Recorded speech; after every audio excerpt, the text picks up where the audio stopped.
You're listening to the Apple Insider Podcast. Welcome to the Apple Insider Podcast. I'm Victor Marks, and joining me is William Gallagher.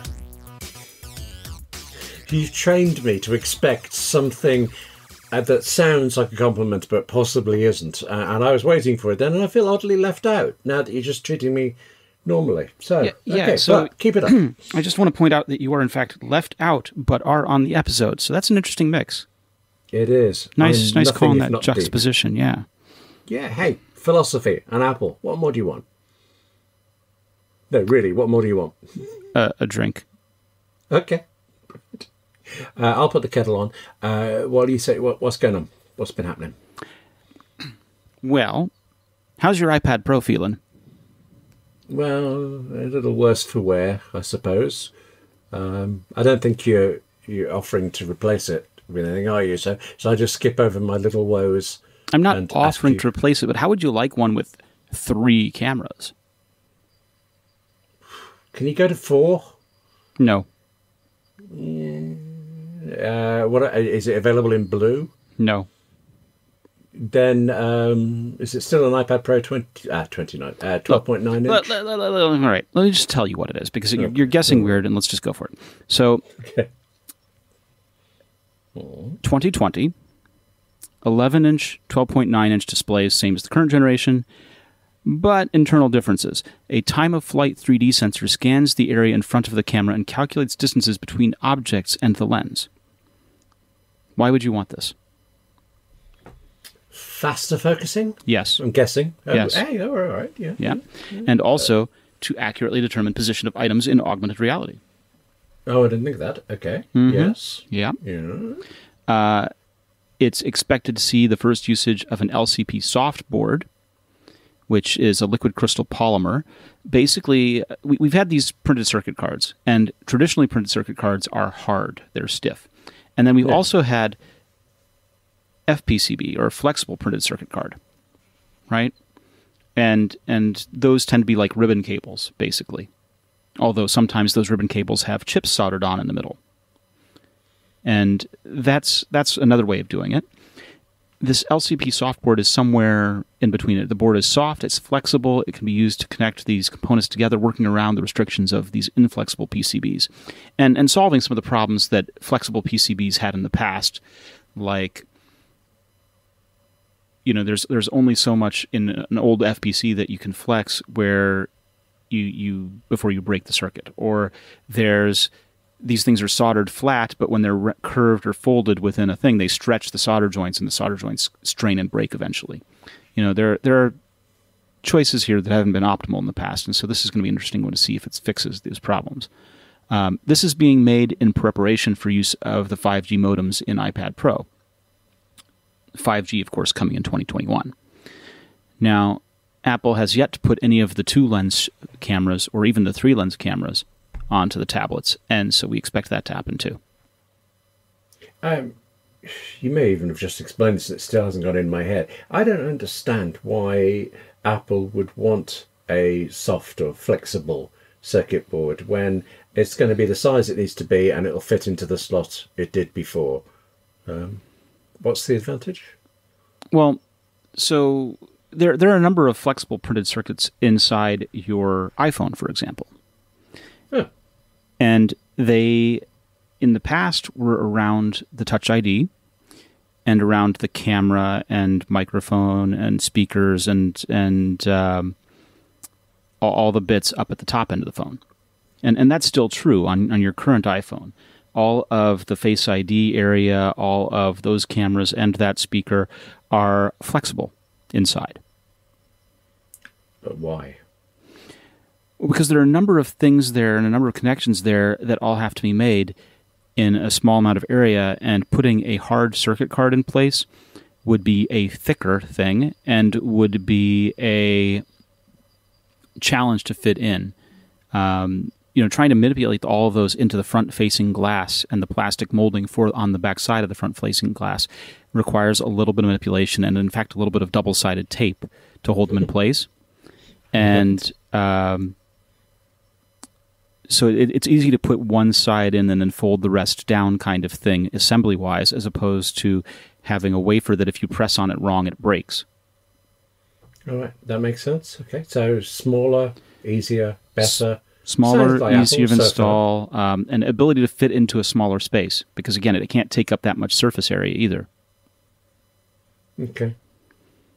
You know, those things are folded in there pretty tight, and it's just a better way of assembling. Now, when they go to 5G modems, this is the kind of thing that's going to be a part of it. Again, though, I don't understand why particularly a 5G modem instead of a 4G one. So 5G is what we're calling gigabit cellular data. No, sorry, I don't mean why one wouldn't do it. I think what's physically the difference that would mean Apple needs or would benefit from changing from a hard board to a soft one in this. Well, they need more space for the chipsets and antennae and the rest of the bits. Okay, all right, that makes sense. Or they could just make thicker phones. Shit. We've had thicker iPads in years past. Yes. You know, there was the iPad 2 and then the iPad 3rd generation, which was called the new iPad, was fat. And then, of course, by the iPad 4th generation, where they put Lightning on it, it was about the same size. And then after that, we got the Air, which became thin again. They should have called it the fat iPad. I mean, just a little callback to the old fat Mac. That would have been... Or fat binaries, when we had binaries that had both... yes. Yeah, see? Back in the day, the fat old day, yes.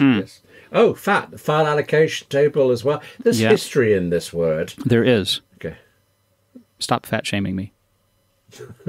Okay. So anyway, new iPads, which makes you happy. iPhone SE2, we've talked about that in the past.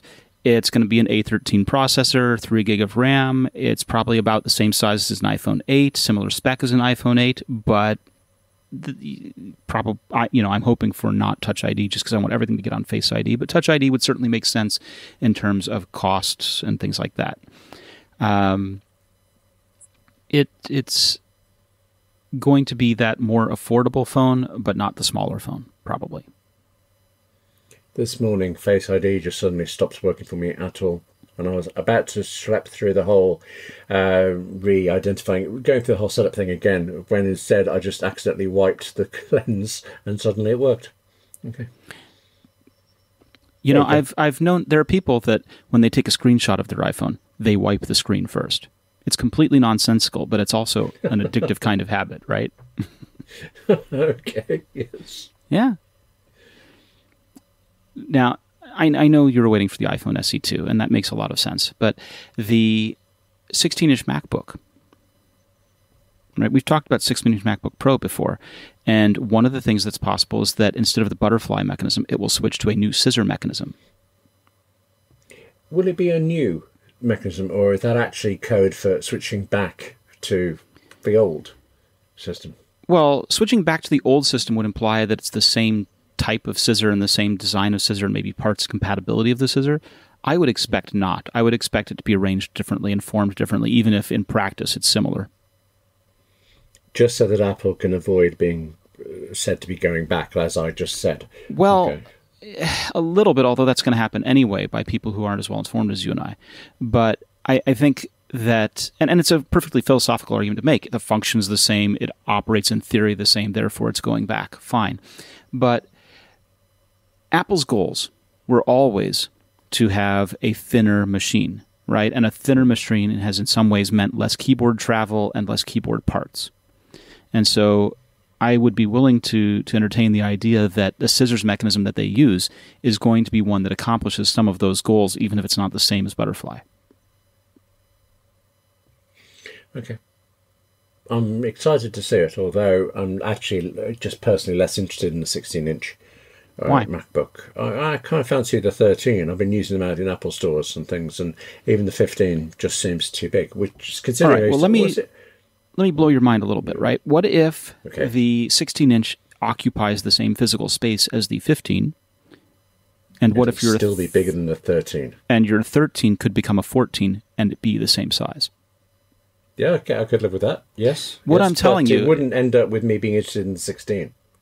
Fair. What I'm saying is, as I look at my 15-inch MacBook Pro currently, there's a goodly sized black border all the way around that screen. And it doesn't have to be that way. It is possible with displays in this era to move them closer to the edge. You can get an almost nearly bezel-less display. I might be the only person who likes bezels, but, they're familiar, comfortable. They frame your work. They frame your work. I understand that.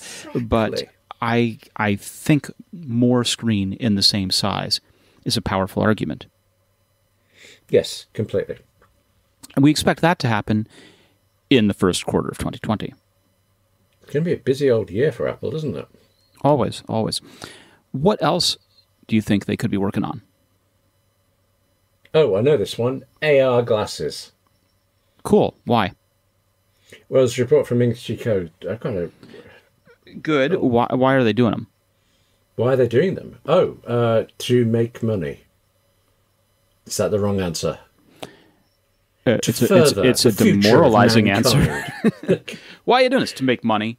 Right. Yes. But what are you doing to move the intersection of arts and technology further? What are you doing to advance the way people interact with the world and interact with each other?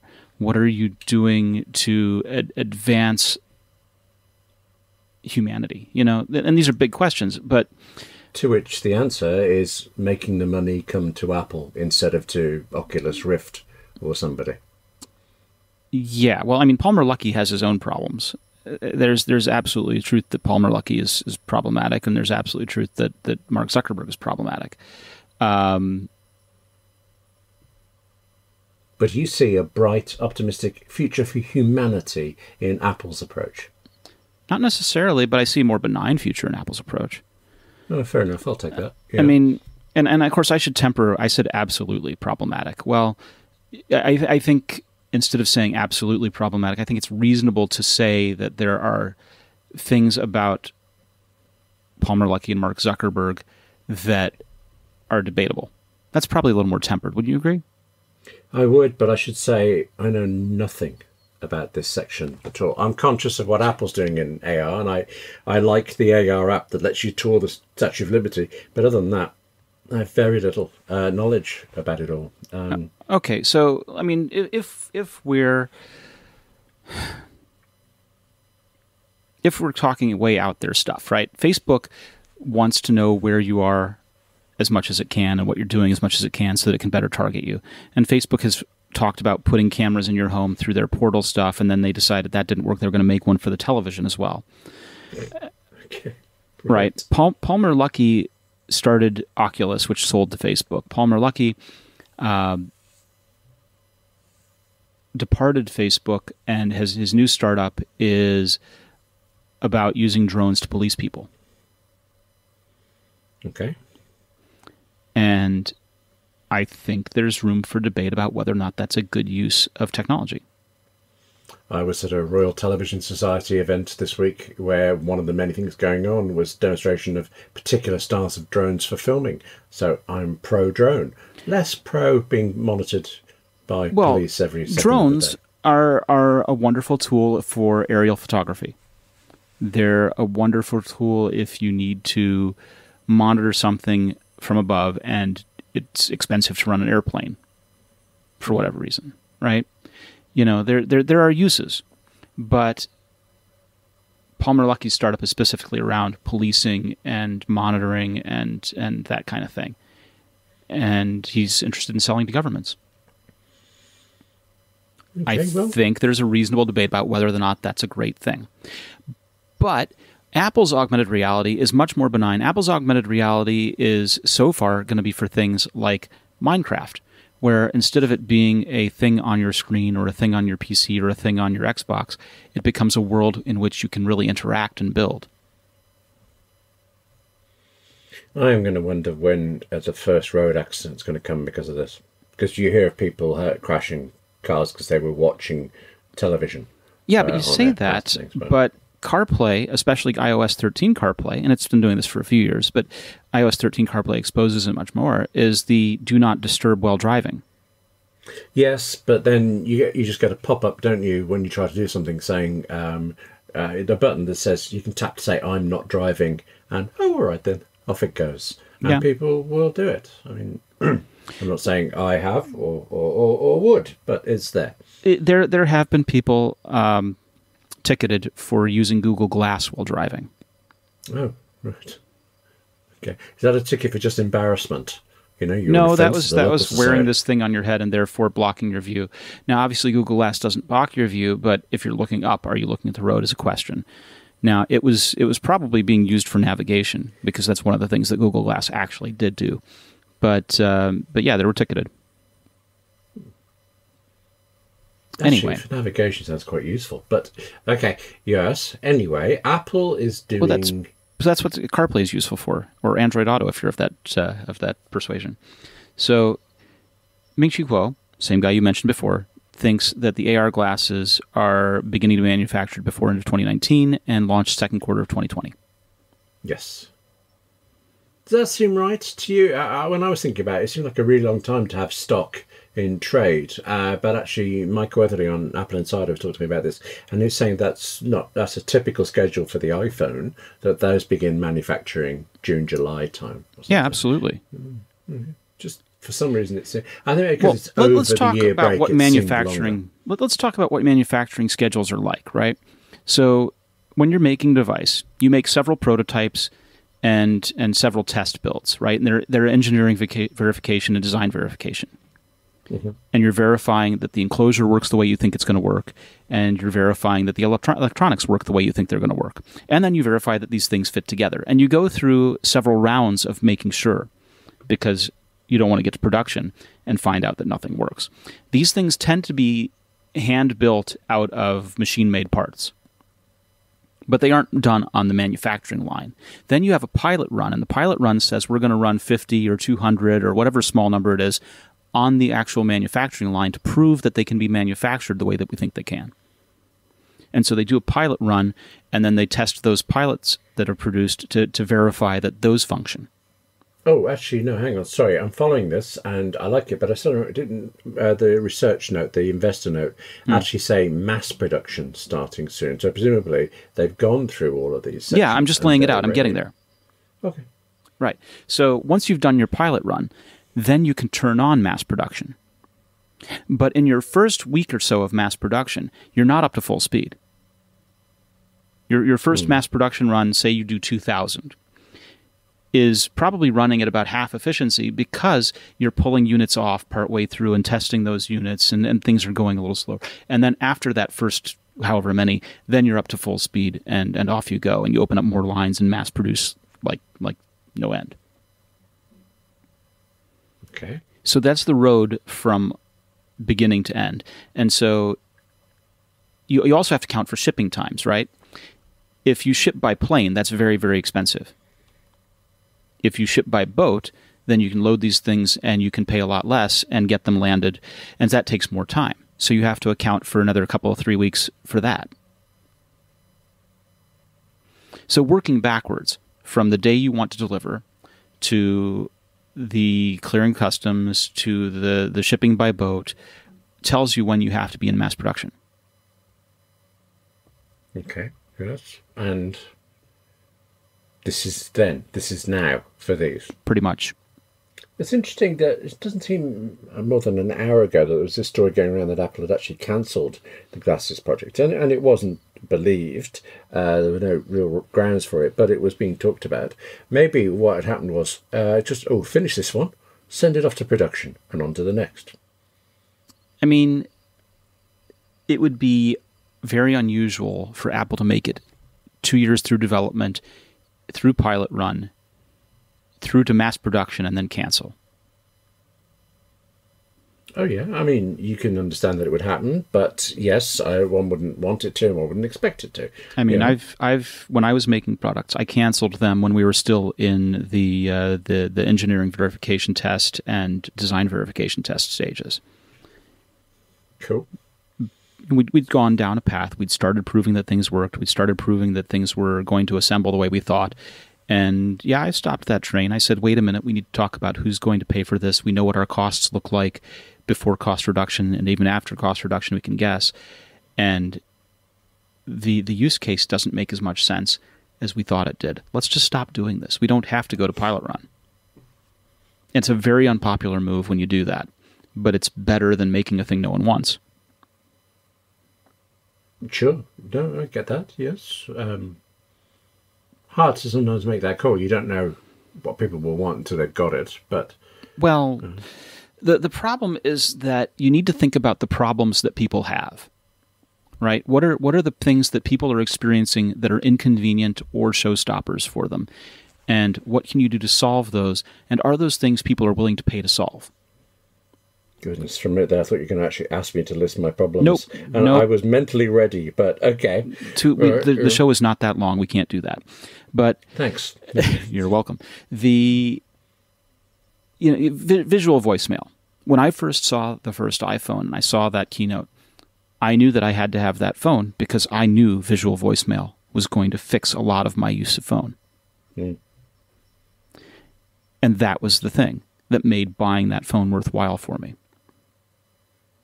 I remember much the same thing. I mean, there were other things I wanted, but yes, hard to imagine leaving it behind, although I have moved on to a carrier that didn't support it, so I've had to... Right, but it was easy for me to identify immediately. That's why I had to have it and was willing to pay for it. And if you have misidentified, then it doesn't work. So that's what's difficult about augmented reality glasses, is discussing what are the problems that people have that they're willing to pay for here.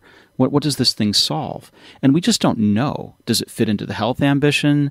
Does it fit into like memory, where it can prompt me when I run into William and I completely space on your name and I'm like, you're that guy, I know you're that guy, and it will prompt me, oh, that's William Gallagher. Then I can say, oh, hey, William, it's good to see you again, right? And it reminds me where I know you from. So that kind of thing, augmented memory, would be a way of saying there's value here. You can stop embarrassing yourself in social situations. Of course, now you're wearing glasses that are awkward, but never mind that.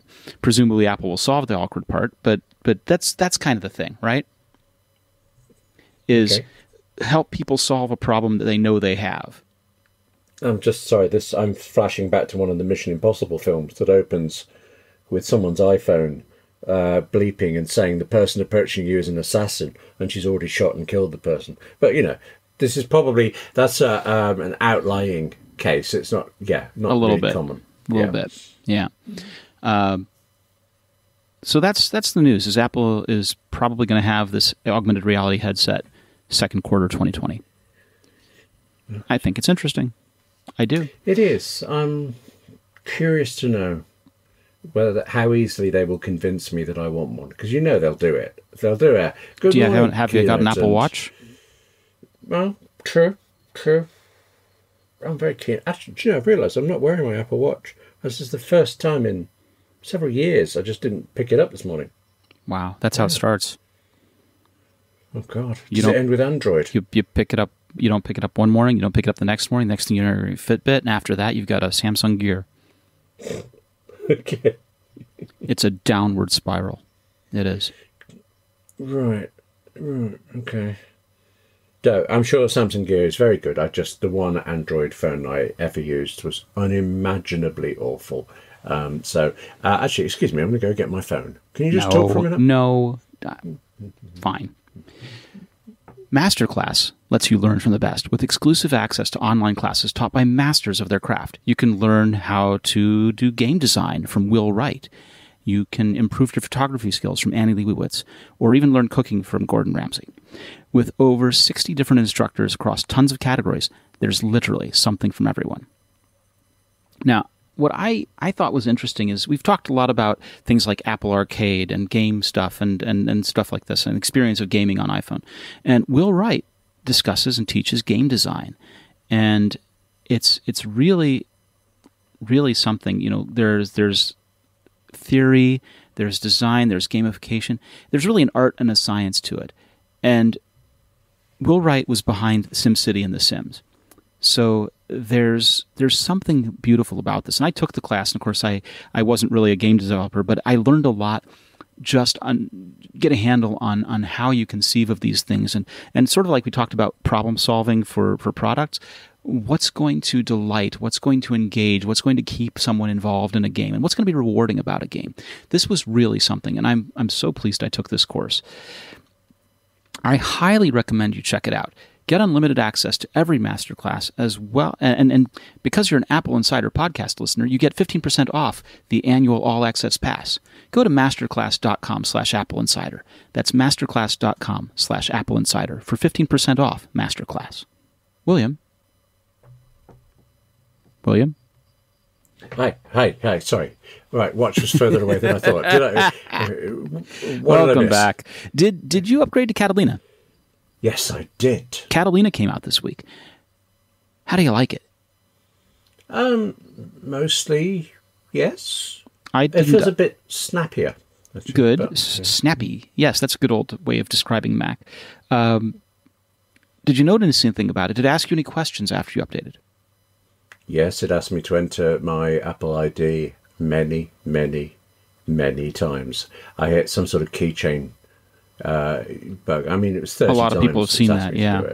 Yeah, so that's gone. And also, every time I launch an application, it's going, well, now, do you want to get notifications from this? I seem to be being asked a lot about this. Years and years ago, there was an advertisement called Mac versus PC Security, and it was featuring Justin Long and John Hodgman, and I'll tell you the actor's name. Christopher Maloney. Christopher Maloney played the security specialist in that ad, and basically he was dressed as a United States Secret Service style bodyguard representing Windows Vista's security feature. And basically every time Mac tried to interact with PC, the guard intrusively demanded PC's decision to cancel or allow every incoming and outgoing interaction. Yes, I remember that. Mac is issuing a salutation. Cancel or allow. Allow. Mac would like to know how you're doing. Allow. Yeah. Right. And so I'm suggesting Catalina is reaching the dizzying heights of Vista. A little bit. Okay. Is that why you've not upgraded? No, I didn't upgrade because I don't want to upgrade before recording a podcast and have everything be problematic while trying to record a podcast. I see your point there. Okay. I can tell you I had no problems with apps other than that login. Well, it's the death of 32-bit apps, right? You have to have a 64-bit application, and some of the applications that I use for producing this podcast are not. I don't want to name and shame any at the moment, but it's an issue. And it's an issue for Adobe users as well. Lightroom and Photoshop aren't updated. Whoops. Oh, well, that's okay. I don't use either of those. Okay. Yeah, but if you do, you'd realize Adobe had a year to figure this thing out. Yeah. Well, they've been busy putting Photoshop on the iPad, haven't they? They have. But Catalina's not been without its own flaws, like you noted, a keychain bug. And they've moved Catalina iCloud folder sharing to spring of 2020. Oh, yes. I was really unhappy with that. But I have a project coming up where I actually thought, I'll wait for that. I'll do it in Catalina because that's going to be so handy for so many things. And now I'm going to have to use Dropbox. Or Google Drive. Yeah, Google Drive, yeah. Yes. Office 365, whatever they've named their sharing now. Okay, there are limits. All right. But yeah, everybody else has folder sharing. But I remember I've actually written on Apple Insider before about how it's the big omission. It's one of those that's so big, you think, no, I've got this wrong. I'm just not knowing how to do it. So, yes, I'm phoning people to check. I saw a tweet from a fellow that I've known for a few years now. Gosh, I've been chatting with him off and on for the past 15 years, maybe a little more. 17 years, actually. And he used to work at Apple on the QuickTime team. And what he said was that the X.X.1 release is just so that the new thingy has something, right? The X.X.2 release fixes what Apple employees found wrong. The X.X.3 patches what external developers found. The X.X.4 release fixes the urgent things actual customers reported. And X.X.5 is when it's actually stable for use. Okay. There's no way for me to downgrade, is there, to Mojave? I have done downgrades in the past, and they are not necessarily easy. Okay. I think I'll live with it. Although actually, I have a Keyboard Maestro script that changes the wallpaper from the one I use just as myself to one that has the macOS backdrop. You know, if I'm taking screenshots, I want it to look like, you know, the machine it's on. And because of that, I've still got the Mojave desktop, and I keyed it up by accident the other day, and it looks so old, that sand dune thing. Well, it's been around for a while. Modern. Yeah. Yeah, but how does Apple do this? Make things look, how passé. I used to maintain a folder of all of the desktops going back to Mac OS 9.1. Well, and why did you stop? That sounds great. It was a lot of fun, but I just realized I wasn't using them, so I kind of stopped doing it. I take a screen grab every now and again on my iPhone screen, the homepage. So I have now, 12 years of homepages, and that's quite interesting, actually, seeing the changes. Evolution over time, yeah. So this inability to share folders is a significant failing in iCloud Drive compared to services like Dropbox or Microsoft's OneDrive, which I think you noted. I think you said that. OneDrive, yes. Yeah. Yes. Have you used Sidecar with your Mac? Yes, actually. I didn't expect to, because my iPads, I have an original 12.9-inch one. It's very old, and I suppose I should have known it was on the list, but I didn't think about it, and it was... So I happened to switch it on to try something, and it works straight away, really quickly, very easily. But there's a limitation, right? I mean, you have to have a Mac that's newer than 2014 or so to be able to do it. Like a 2015 MacBook Pro can do it. 2014 need not apply. Is that right? I believe so. It needs to be a Skylake processor. I nearly said Skylake processor there. I don't know why. Or later. The Mac has to have a USB C connector, and actually built in, not via any kind of adapter. Well, the 2015 MacBook Pro, I think, does not have the USB-C, but it does barely just qualify for the processor part, I think. Oh, right. Okay. Have you tried it? We'll have to check that compatibility list, but basically, newer Macs will work. And the point of it is that you use your iPad as a secondary display for Mac OS and can actually interact with the Apple Pencil. Is that right? Yes. Which Fun is times. Weirdly wrong. It just seems wrong in a delicious way. There's Catalina on your iPad. It's nice. I find it a bit frustrating, though, the thing with the pencil. I just assumed it was pencil compatible because people would be drawing on it. Fine. But most of the things you do on the iPad require the pencil. And confusingly, I think you can tap certain things on the sidebar of controls and the touch bar like thing. But if you try to tap... Well, no, you can scroll in Safari on it, so there are some finger gestures, but most of it has to be pen-based, and I found that a little frustrating, actually, having to forever pick up and put down the pen. So the pen acts as your mouse? Yes. I mean, I shouldn't complain, because it's not meant to be putting Mac on your iPad. It's meant to be an extension of your Mac's desktop. So you're working on the Mac, you have the keyboard, you have the trackpad, that'll all work. It's just, I found it slightly disorientating trying to remember what I could or couldn't do with my fingers on the iPad. I mean, but I'll tell you, the speed. For years, people have wanted a Wacom tablet kind of thing, or wanted the Mac to become a tablet-oriented thing. And this seems like sort of a way of getting there. Yeah, I'm not sure what I think about touchscreen Macs. I have a friend who uses a PC, I can't remember which sort, that has a touchscreen. And when she is using it, it seems, to make sense a little bit. But then she goes to another machine and it isn't. She's banging away. Years and years and years ago, there was a guy who'd taken the white MacBook, the original 2005-ish era kind of MacBook, and made a new screen housing for it with a Wacom touch layer on top, and flipped it over and turned it into a true tablet machine. Like, completely removed the keyboard, and it got thicker in the process.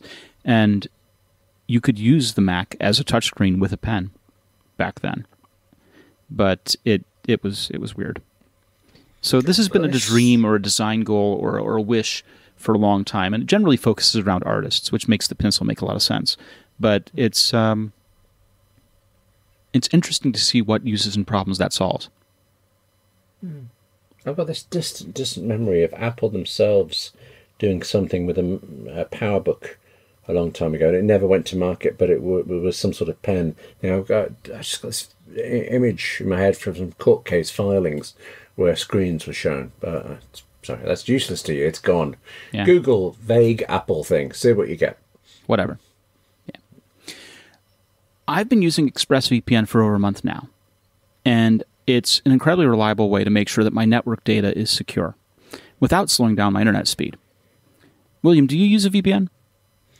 Not consistently. I have done on and off when I've been out, and I'm planning a trip next year, a long trip away, and I will definitely be doing it then. Every time you travel, every time you use Wi-Fi in a public environment, you're sending data over an open network with no encryption at all.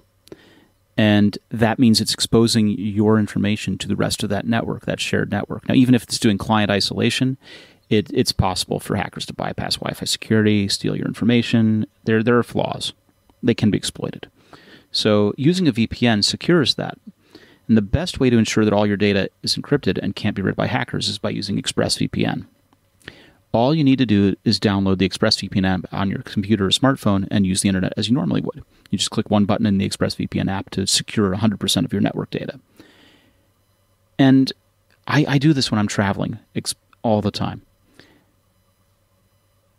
ExpressVPN is the fastest and most reliable, and they're recommended as the #1 VPN provider by review sites like TechRadar and CNET.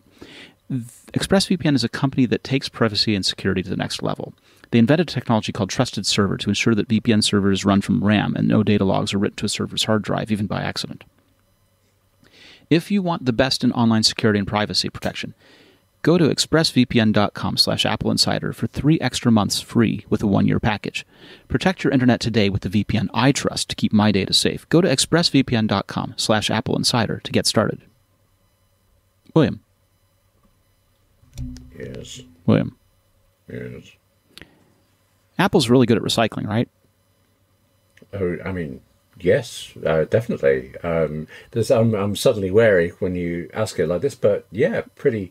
I mean, they'll only pay you tuppence when you try to recycle something through them, but yeah, for the planet, they're pretty good, aren't they? In general, they're really effective at it, I would think. You know, they have these robots to take apart iPhones, and they take other people's equipment and disassemble it, and they're doing a good thing with that, right? Absolutely, yes. Are they? Why am I doubting suddenly? Well, so Amber wrote on AppleInsider about the Environmental Responsibility Report covering fiscal year 2018. And besides all of that recycling of devices, they are trying to be more responsible and mitigate the environmental damage that comes with manufacturing consumer electronics.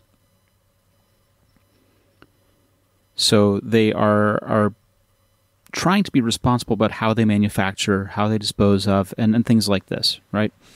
You know, for example, Greenpeace gave Apple a rating of B-, where Huawei got a D or Samsung got a D-.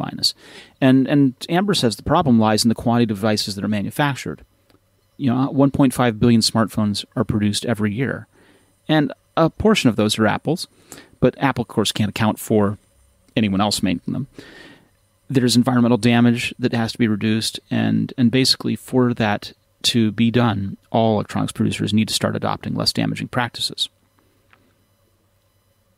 Now, Apple gets a lot of praise, and rightfully so, for mitigating that damage done to the environment that comes with electronics manufacturing.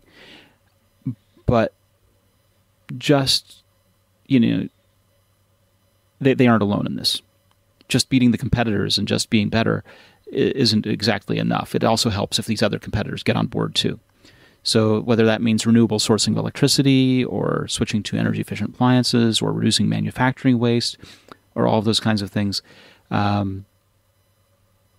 it's better to adopt those things than to wait to be punished or fined for them, basically.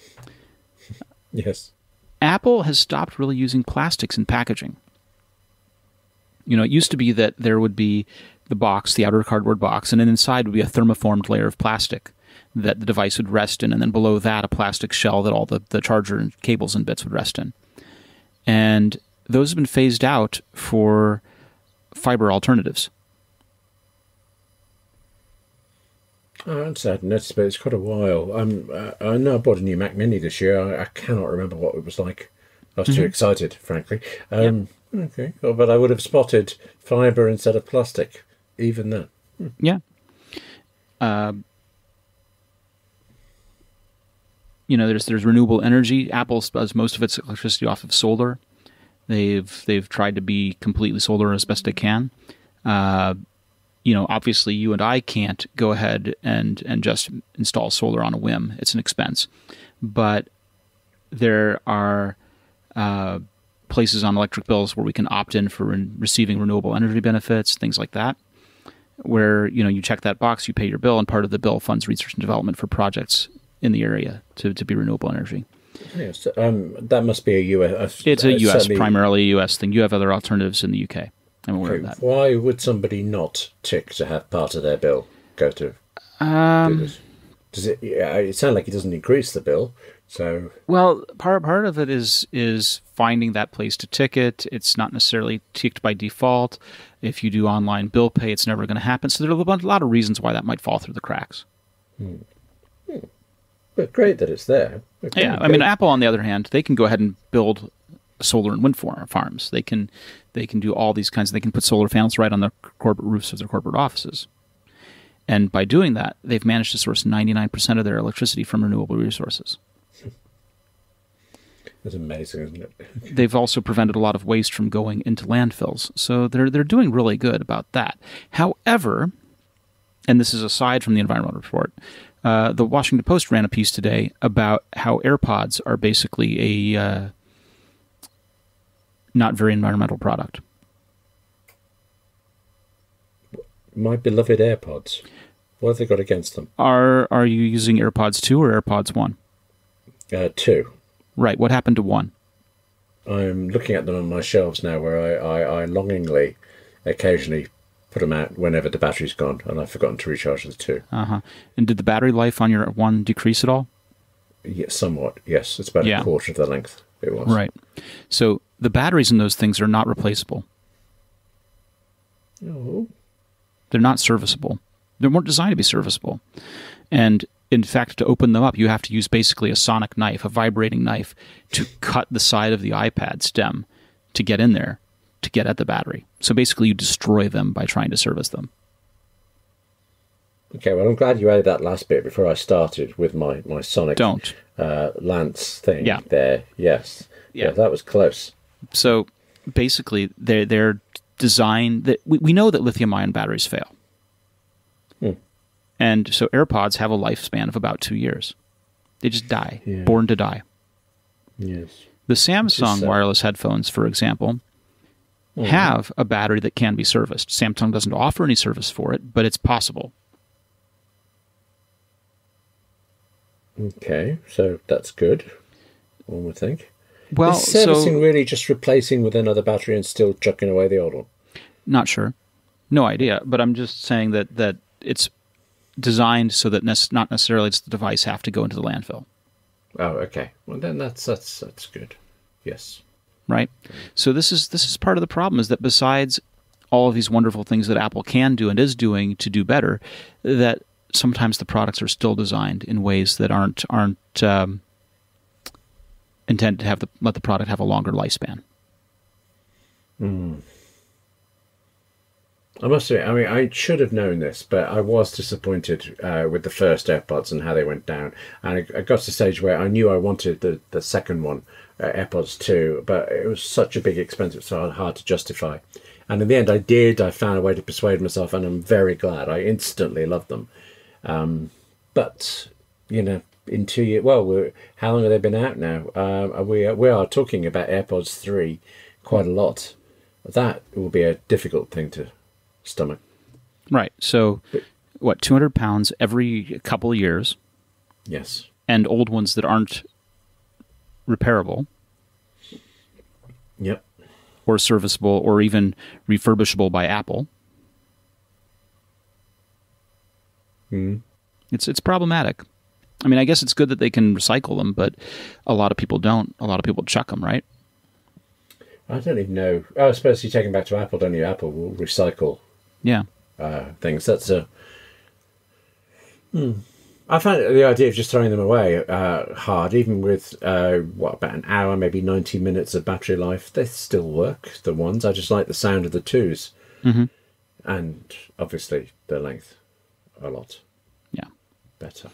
So these are things that we have to keep in mind, especially as products are being designed, is what's the future of these products. My battery in my MacBook has failed.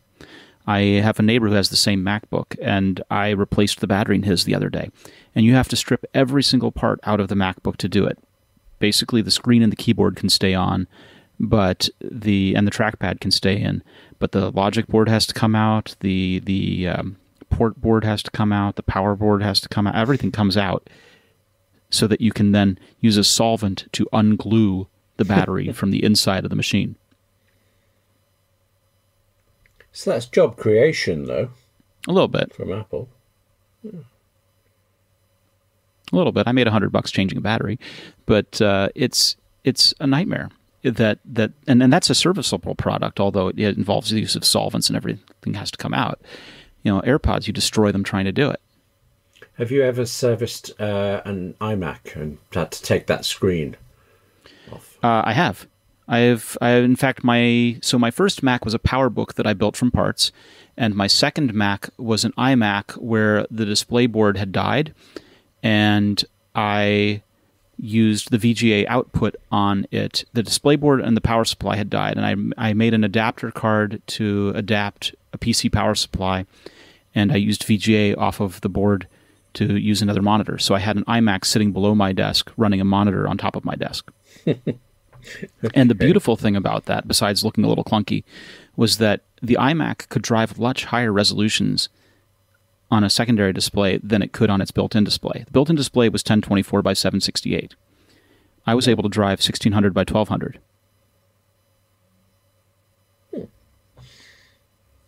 So yeah, I've been working on iMacs a long time. Right. Yeah, so you've got the scars to prove it. This is what you're saying, and I'm hearing you. Well, and those old G3 iMacs, Apple said that they could only take 128 meg RAM or 256 meg RAM using two 128 modules. And what do Apple know about their own hardware? I put 512 meg in. Okay. And it works, so it's addressable. It made them run OS X 10.0 really well, or at least as well as 10.0 could run back in the days. Which one was 10.0? Oh, you mean way back, the original? The original. It didn't have. Well, no, they had. Jaguar. I think it was Puma. Right, God. It was either Lynx or Puma. It was one of those. Honestly, it amazes me how long it's been since we had cat names. It's like 6 years now or something, isn't it? Yeah, it has. Well, tell you what. Next week when we come back, you'll have a list of all of the cat names. Oh, yeah. And we will recite them as poetry on the Apple Insider podcast. Yeah, do you want them in chronological or alphabetical order? I leave it to you, sir. I leave it to you. I'm leaning towards the Dewey Decimal System. Try and form them into lines that match haiku syllables. Okay, definitely going to do that. Yes. All right. Oh, just watch me. Where can people find you on the internet, William? I was going to tell you I was going to be in Hull doing research, but on the internet, I will be on Twitter as W. Gallagher and on email as william@appleinsider.com. What about you? I'm VMarks on Twitter. I'm Victor at appleinsider.com. I will see you next week, and I hope to see all of you back. It's been so much fun.